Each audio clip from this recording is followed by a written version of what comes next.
It still said Kenny.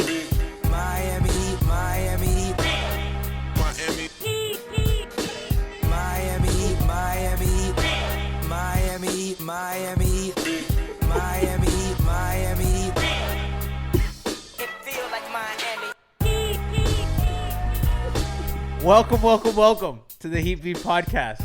I'm your host, Giancarlo Navas. Heat win with me today. Tiff screaming, "That's not Kenny. I had the wrong name tag." Tiff's waving. You out there like E. Reed mixing up. Man, Tiff mixing was up like, black folks. Tiff was yelling like the fucking rocket on the air rocket didn't work. Like, you know what I mean? Like it's a fucking Apollo mission. That's not Kenny. It's not it. Frankie in chat says I'm canceled finally. Finally. Yeah. Trying to get him out the paint for a couple seasons now. Yeah, that was funny. Yeah, lots to get into today. See, my bottom Chiron's wrong. I'm out of sorts right now. Tiff, Bond, Yes, Heat win. he wins. Chat's calling me racist.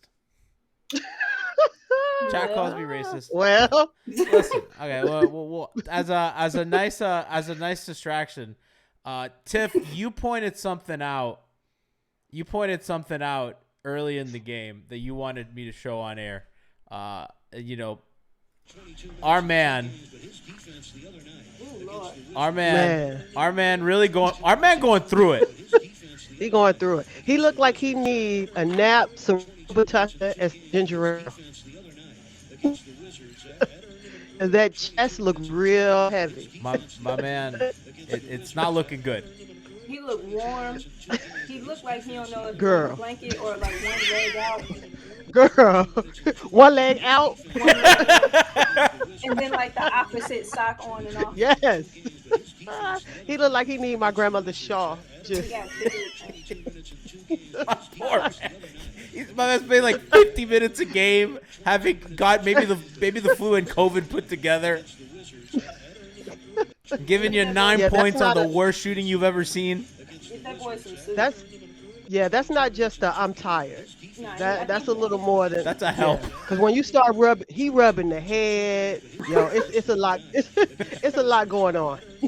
That's like when you're sweating because your fever's too high, but you're also cold.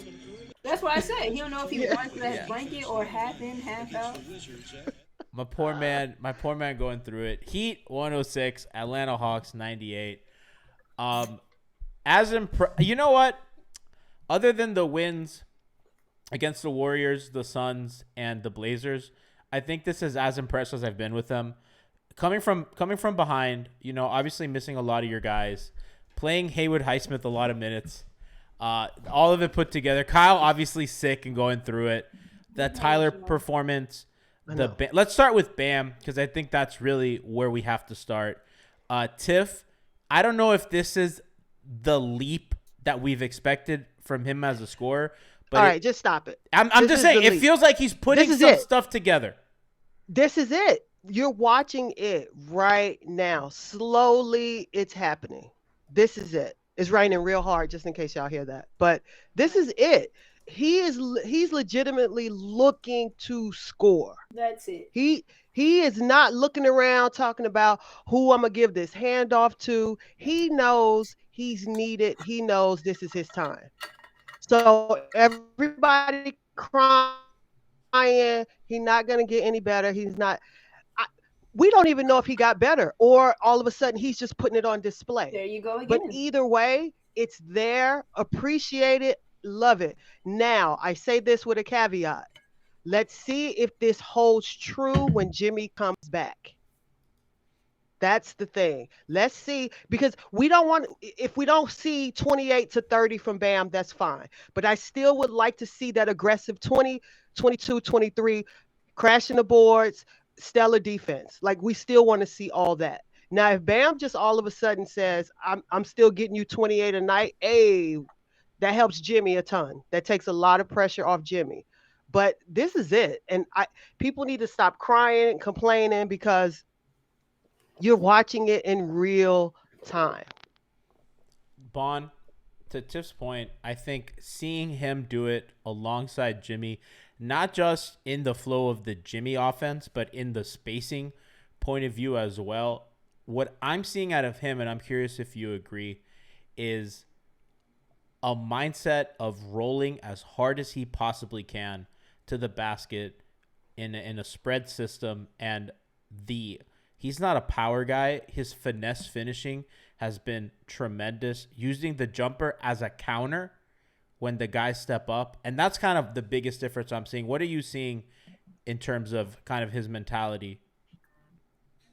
I think it's I think I echo almost exactly what Tiffany said in that really we don't know skill wise if this is a leap or not, but it's the change in mentality to go out and to be aggressive. For all we Mm-hmm. know, this exact same skill set that he has right now, he could have had last season before, and just was timid to bring it out, unsure of when to take his spots, unsure of whether or not he had that reign in the offense, which I've always kind of maintained that I feel like he's had.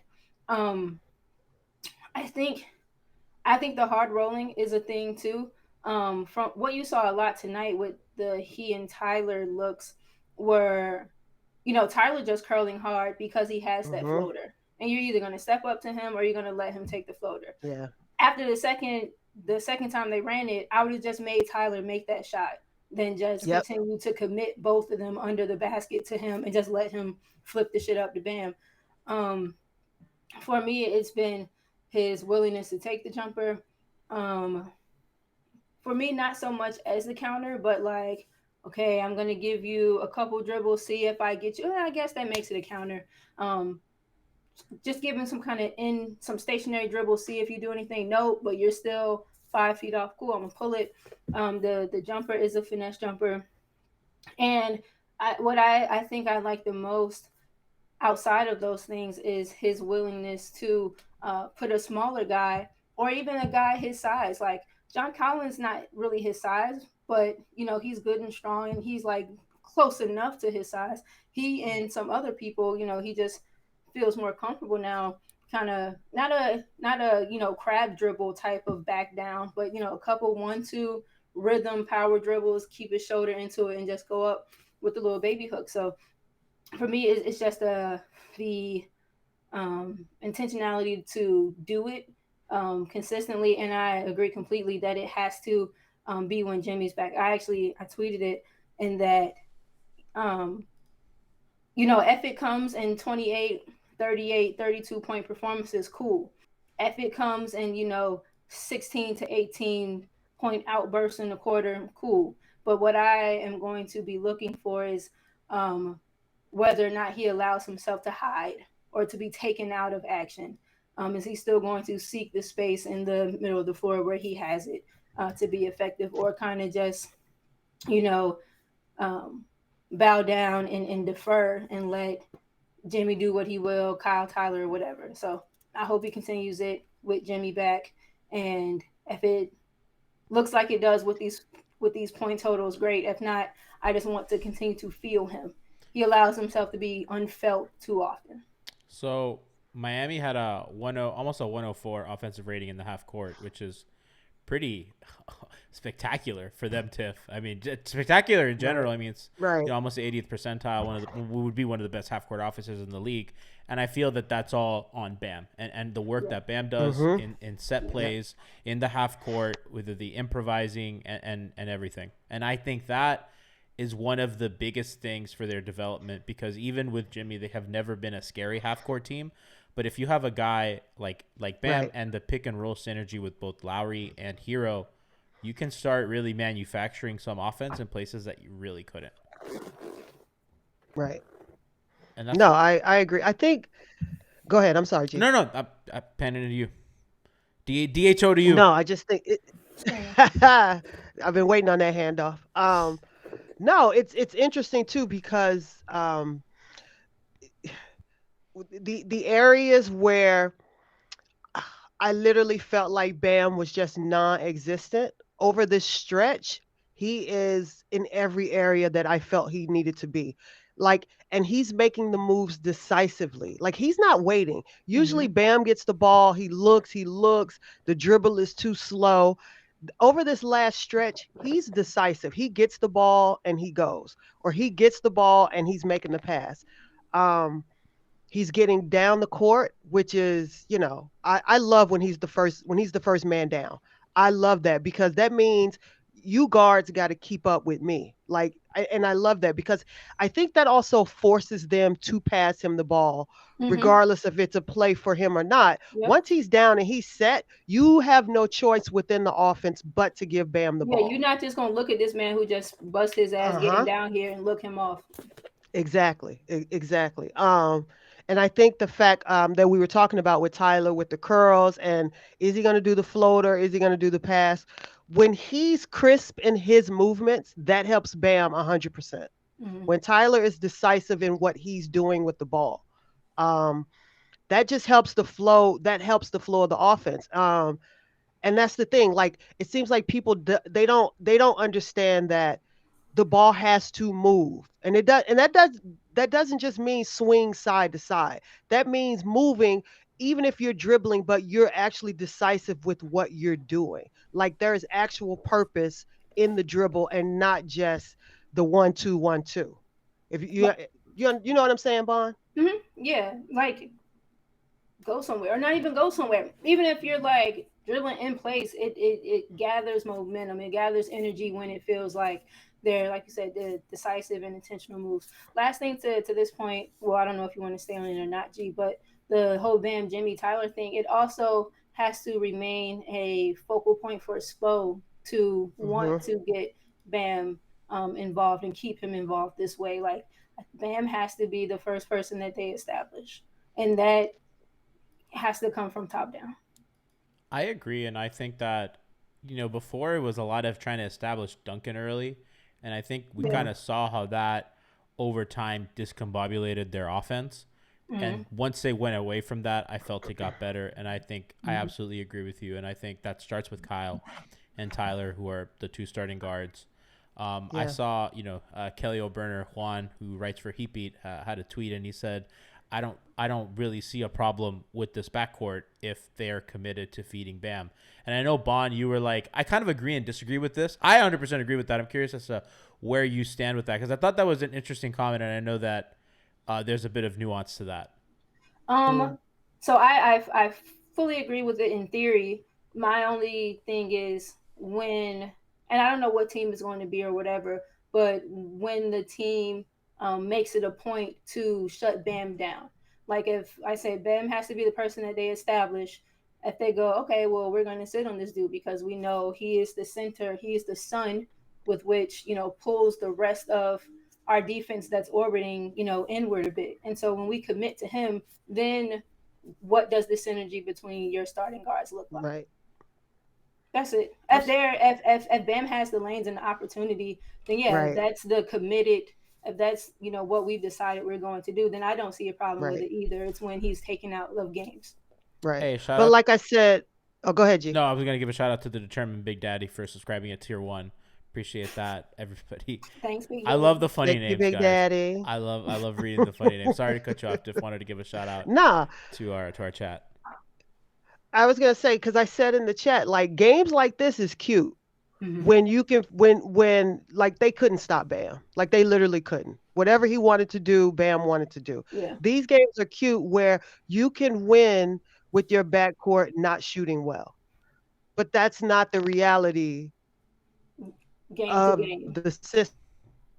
Like Yeah, you need them to shoot well. Like, but the thing is that it's cute tonight, but and that's the thing. It's like it has to still fit when your major piece comes back.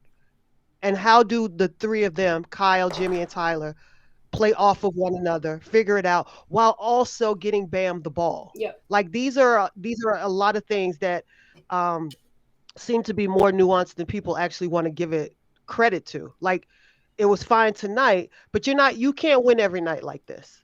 Like and if you think you can, then I don't know what you're watching. Like your role players did a great job tonight, but they're role players. So not every night are they going to be great. Like I'm sorry, Caleb is playing out of his mind. I think you can see somewhere close to this sustained of level from him if we keep him at the three. But that's the thing. See, Right. all of these things are the Well, ifs. I mean, If he That's stays, he played the that's a four big today. if, I mean, there was no huh? Jovic. I mean, he was really. no, he cut. It was him and Max switched on and off at the four, like But they were just the zone allows for that, and that might be why. right, I mean, I guess on offense it's kind of positionless because really it's just right. shooter and wing. I mean, wing 3, 4, it functions the same. But I guess on defense with the zone, it's not as demanding, even though they do play a more intense zone. Shout out to Creative X Tenacities for subscribing at Tier 1. Love you guys. Right. I just think at some point you need Tyler and Kyle to shoot better. Oh, And just 100%. Yeah. and because even if Caleb plays out of his mind, you need those guards to like do something. I Like think what you want is consistency out of those guys because they're right. both shooting 37 from 3, right? And from the mid range, Kyle's at 43%, which is pretty good as a mid range guard, and Tyler's about 42 from the mid range as well. So they're pretty eye to eye there. Where you need more from Kyle is at the rim, and I've talked about this a bunch on the pod. 44% at the rim, that's not going to cut it. And for Herro, you're at 59%, which is really good. Right, that's It's good. better. It's better.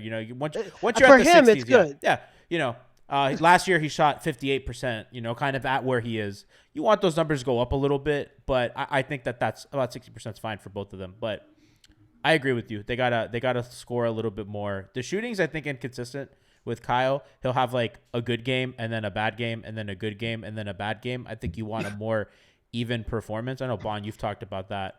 I think some shooters Right. are like that. But I think it's important that he takes them. And Kyle still has tired legs, and Herro still looks kind of injured. So I do think that's part of it. But Kyle's I think has been pretty okay as a shooter. But And Tyler don't look that injured. I disagree with that. I don't think Tyler looks injured. I mean, he was flying on rebounds today, which was Yeah. really cool to see. Yeah. I mean, he's active on the The boards. the shooting is off. You want to see him start to pick it up. Yeah. Like that and Yeah. that's just normal. Like, like it's a great win, but like we also can't just sit here and be like, "Oh, this is how we do it." This is not how we do it. Like this is not the formula. Like like and trust me, I love it when he gets into those rebounds because he's a really good rebounding guard. Um, and I think I was saying to Bond, I love the fact that like um Tyler's a better passer this season. Max has become a better passer this season. Like they are looking, they're hitting the open guys. They're making it a point to pass the ball. I love it. Now just go shoot better. Like, and I don't feel like I'm asking too much. Like that's just part of the game. What I do think has to remain a part of the formula is more playmaking kind of from Tyler. It doesn't have to be 11 assists. It doesn't have to be 10 assists. But I do, and I've not picked fun at, but I don't think it's a coincidence with the.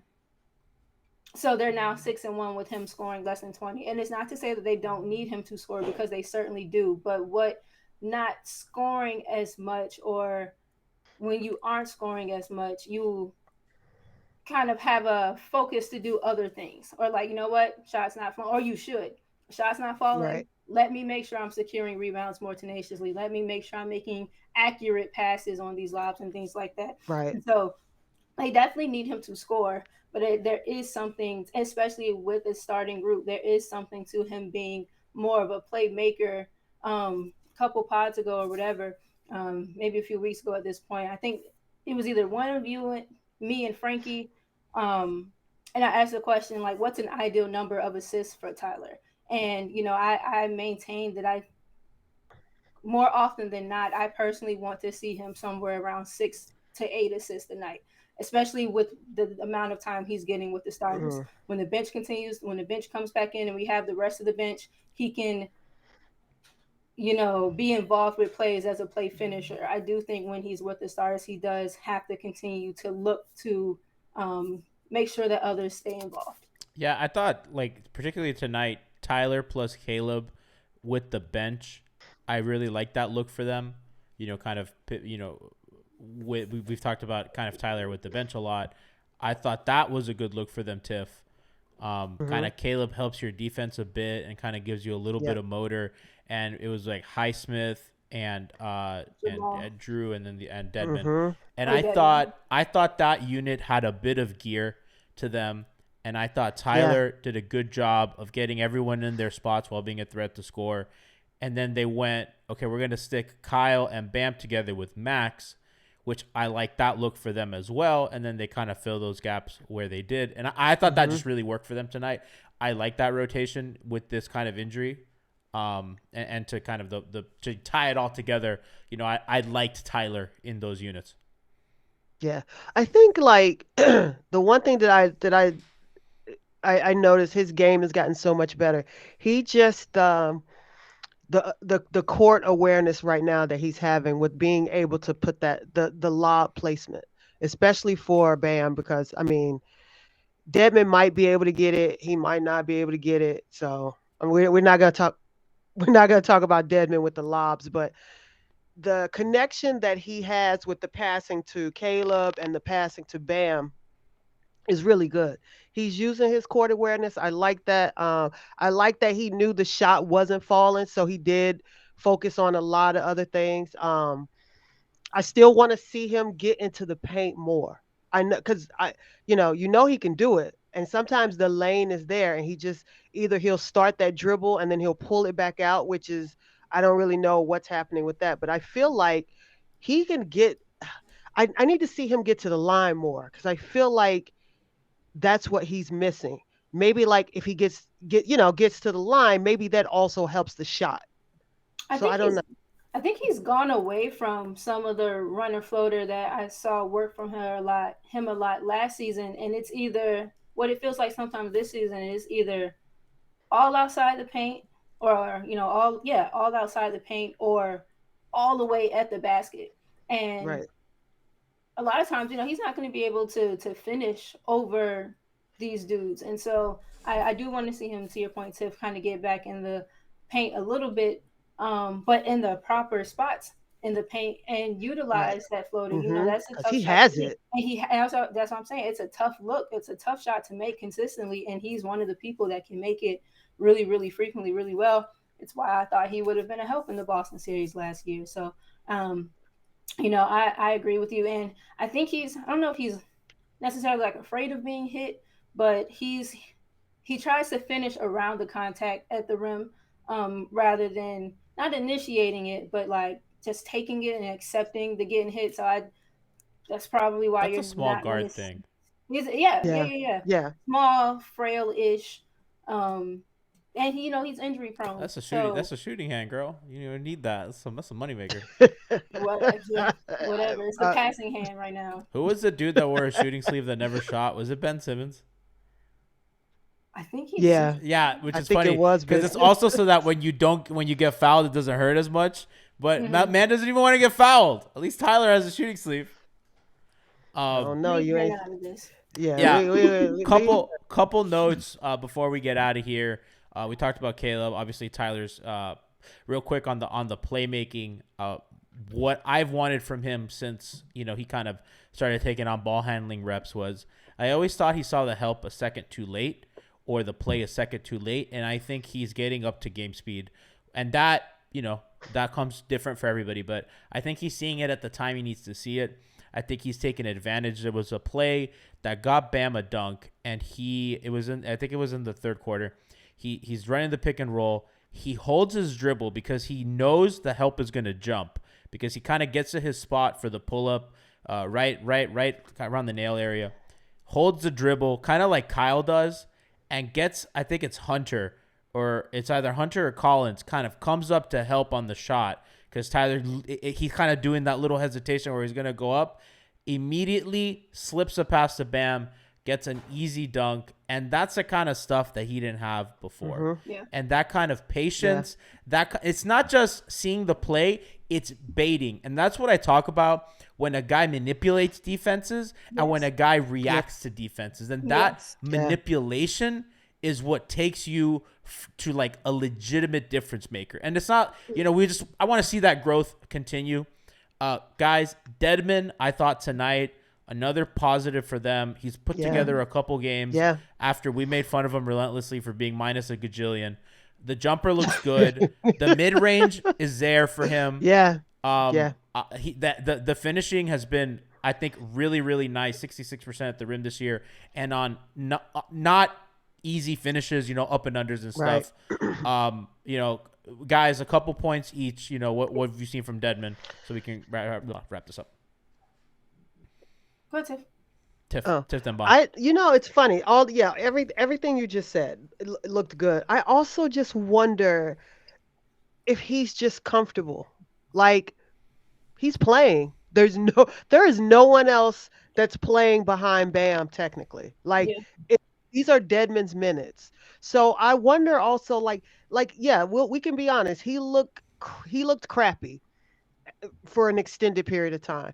But to me, it just looks like he's settled down. Like, if you really want to be honest, he's not doing anything different than he was doing 3 games Yeah. ago, 4 games ago. He's taking all the same shots. He's taking the threes. He's still taking that turnaround jump shot. He's taking that little 15-foot jump shot. Like, he took these when he was looking crappy. He just missed all of them. He's at 56% from the mid range this year, which is in the Yeah. 98th percentile. Yeah.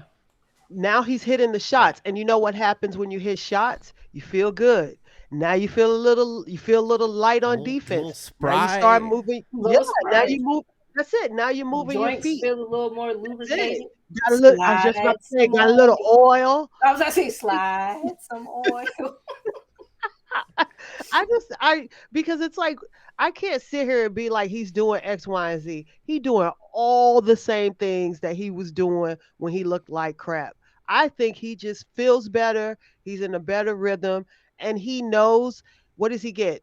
10 minutes a game, 10 to 15 minutes a game. Yeah. Those are his minutes. There's no Yurt. There's no Robinson. There is nobody else. Like, all these minutes are his. So I think it's just like confident, just like anybody else. Your minutes are spry. You don't know what's happening, and then all of a sudden it's like it's on you. Bond 13-6, 6-7 shooting, a +7, not dying when Bam sits. Yeah. What more can you ask?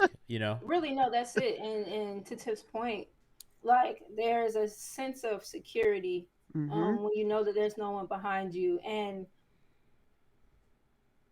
doing all of the same things, but removed of the anxiousness that kind of comes with it, and you can see anxiety in players' movements, and in some of the hurriedness, and like a little bit of the bobbling of the balls, and just dribbling things off the body parts or whatever. And so you don't see as much of or any of that with him, over these last few games. And yeah, he looks better, really is doing the same things, just with a calmer aura, a calmer demeanor about him, and just like, you know what, fuck it, I'm gonna play. Let me relax. Let me calm down a little bit, and just go do the things that I know are effective and that I know that I can do. Like, I'm gonna take the three, the trail three, the pitch back, because like I know I can knock it down. And I'm gonna take it again because I just knocked the first one down and like it was a good shot, stuff like that. And then kind of lastly, bridging the from Tyler to Dedmon segment. I appreciate Tyler's, KYP, right? Know your personnel. He's not trying to throw lobs to Dedmon anymore. He ran the same action that he had been getting the lobs to Bam off. Yeah. Oh, that little underneath. He got the same look and gave him a cute, perfect little pocket pass. Yep. Like, get that man something in his wheelhouse that he can catch and go into finishing the move himself with. So, shout out to Tyler tonight. Yeah, that's a big. I think that's a big comment to make, because you're absolutely right. That pass, because remember, he tried to kill him a couple of times this season with lobs, and it just didn't. I'll never forget that one time he tried it didn't work out. Udonis Haslam out. Like, every time I see him try to throw a lob to Dedmon, I just think about that UD lob. Poor Udonis. But yeah, no, that has been very solid for him. I have a question, because I figured even if Gabe was available, because we talked about this earlier, I didn't think he would play. I thought they would probably hold him out. Yeah, I thought they would hold him out again. But who else Was he available? Was Duncan available? Like, I have no idea Duncan's in who. street clothes. Gabe is active, Oh, but okay. you need 8. You have to dress 8 to play. Right, right. Um, and I like we talked the other day. I think you see on we talked on the space, right? I think you see Gabe. Maybe If Wednesday, not right? Wednesday, then definitely Friday. Yeah. But yeah, he was dressed. Uh, he wasn't playing. That's why Drew's here. Okay. That's why they brought Drew. Like they Right. wouldn't have Okay. brought Drew for the one game. I don't believe. Yeah, so I expect Jimmy. I don't know. I haven't heard or seen anything report. I imagine Jimmy's going to be back for one of the Boston games. You hope it's Wednesday. Obviously that's going to be a tough test. Looking ahead for them. Obviously, you want Gabe back as well to give Kyle a bit of a spell. And really, Gabe's just been really good for them.